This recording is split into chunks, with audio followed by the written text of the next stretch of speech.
A chegada do Cássio, né, muda o patamar do Cruzeiro. Né? Você acha que só a do Cássio? Eu acho que a chegada do Cássio... É a contratação mais importante do Cruzeiro nessa janela? A gente fala o seguinte, né? O time não toma gol, já tá mais próximo da vitória, né? E ontem sábado, foi a grande jogo dele, né? E o Cássio tá fazendo muito bem isso. Por sinal, é um dos melhores goleiros que a gente tem no Brasil. Então, a chegada do Cássio coloca o Cruzeiro passa a não tomar mais gols, né? E aí acaba aparecendo a individualidade do Matheus, os outros jogadores começam a fazer a diferença. Mas para isso o Cruzeiro precisava não tomar gol. Então, para mim, a chegada do Cássio é a principal contratação e é, para mim, 70% da mudança do Cruzeiro. Mas você não me disse, você acha que o Cruzeiro se coloca nessa condição de buscar título ou ainda só para buscar Libertadores na fase direta? Ainda não. Para mim, o Cruzeiro não é candidato a título. Eu acho que sim, pelo momento que o Cruzeiro vive agora, com grandes jogadores, a gente sabe que quando o clube começa a ter uma crescente, todo mundo se empolga, e isso é legal no clube, né? O jogador que está sem confiança, ele volta a retomar um pouco a confiança, mas eu acho que ainda é muito cedo, eu acho que não é um clube para brigar pelo título. Eu coloco sim o Cruzeiro aí brigando por uma Libertadores. Caio. Eu acho que as contratações colocam o Cruzeiro num patamar muito alto. Não só o Cássio, que é aquela contratação de parar aeroporto, sabe? Aquela que o torcedor comemora, que você sabe que ele vai te garantir alguns bons pontos que fazem muita diferença no final do campeonato. O Matheus Henrique joga muita bola, dinâmica no meio de campo.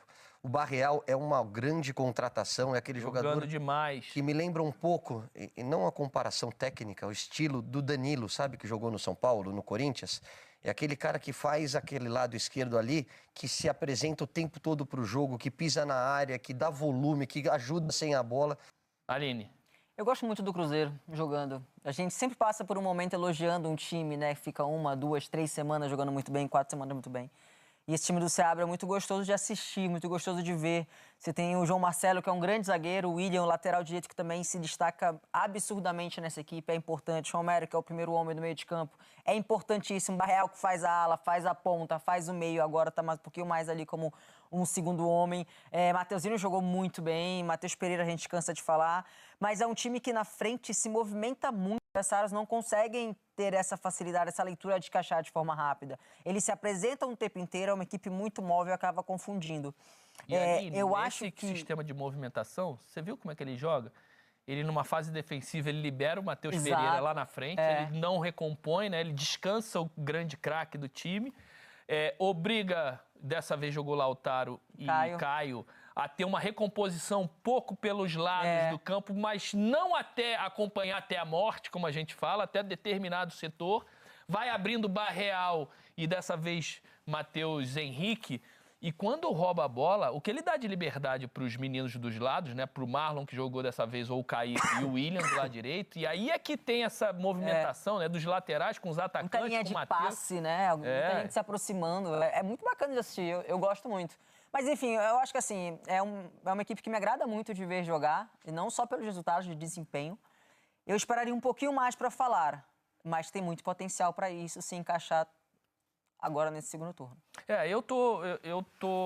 Eu tava semana passada aqui com o Caio, também cravei Palmeiras, Botafogo e Flamengo, né, como candidatos ao título, até porque o Cruzeiro enfrentaria o Botafogo, que era líder e jogando muita bola, no Newton Santos, e a expectativa era de um jogo duro, de um jogo muito difícil, mas até porque o Cruzeiro não vem de grandes apresentações fora de casa. O Cruzeiro é invicto em casa, verdade, mas fora de casa vinha de tropeços atrás de tropeços. Então a expectativa era de vitória do Botafogo. E aí a vitória do Botafogo, o Botafogo abriria muito do Cruzeiro. Mas como aconteceu o contrário, eu acho que o Cruzeiro está muito vivo para título, vai brigar por isso, até porque ainda tem jogador. O Wallace é um jogador que é para ser titular do Cruzeiro, ainda não está 100%. O banco do Cruzeiro entrou Lucas Silva, entrou Dineno, entrou...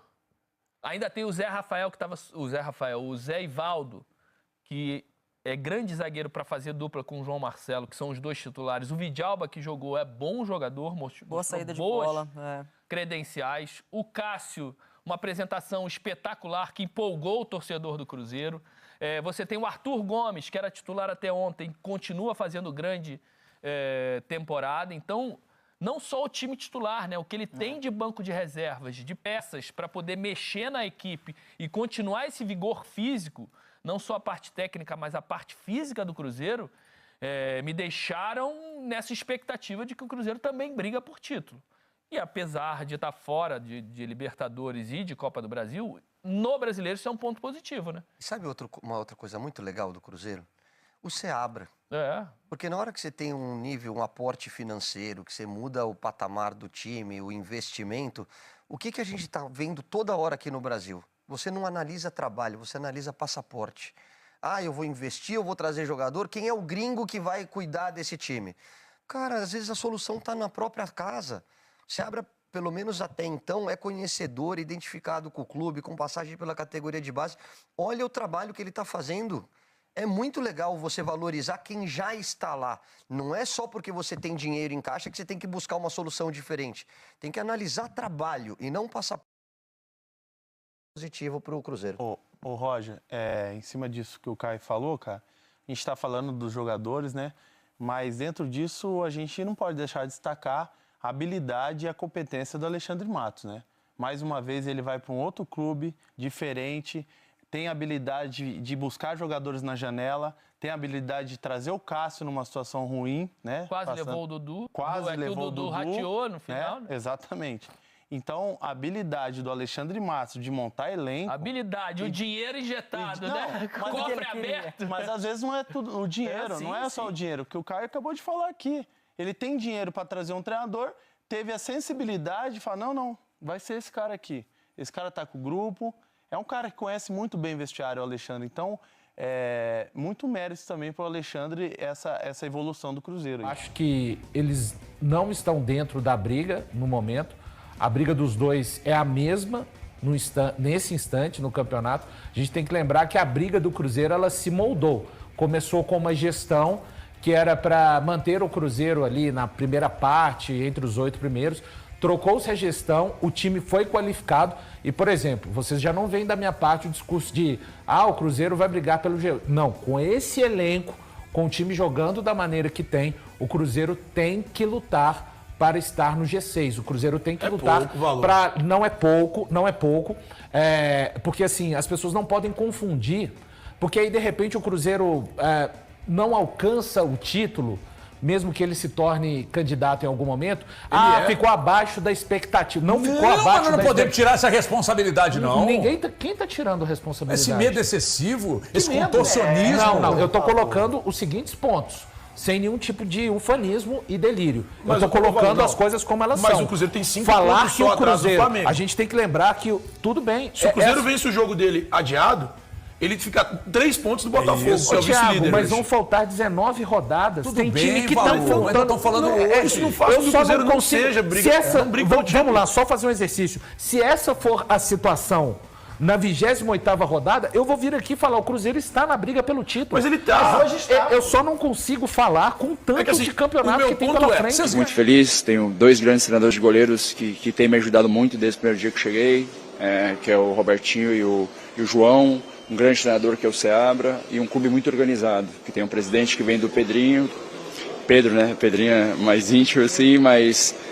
toda uma diretoria que é muito organizada. Eu acho que o fato de chegar num ciclo da minha vida claro, acho que pelo tempo do Corinthians que eu fui lá, há uma responsabilidade de cada ano que passa, mas aqui de chegar e ser somente o goleiro, isso é muito importante. É um ciclo novo, mas todo o carinho que eu recebi, eu acho que o mínimo que eu posso fazer é dedicação e empenho diariamente para poder ajudar o Cruzeiro. Matheus Pereira e outros 7 jogadores do Cruzeiro estão pendurados antes do importante duelo contra o Fortaleza, seguido pelo clássico contra o Atlético Mineiro. A equipe precisa ficar atenta à lista de pendurados para não desfalcar o time nos próximos jogos. O confronto contra o Fortaleza acontecerá na próxima segunda-feira, enquanto o Clássico Mineiro será no dia 10 de agosto, ambos com mandos do Cruzeiro. A equipe está em busca da vaga direta na Libertadores de 2025 e enfrenta o Fortaleza, seu concorrente direto, e também busca se aproximar do líder Flamengo. E aí, galera? O que acharam? Deixe nos comentários. Não se esqueçam de deixar o like e de se inscreverem no canal e ativar o sininho para receber as notificações. Até mais, Nação Celeste! Vamos pra frente!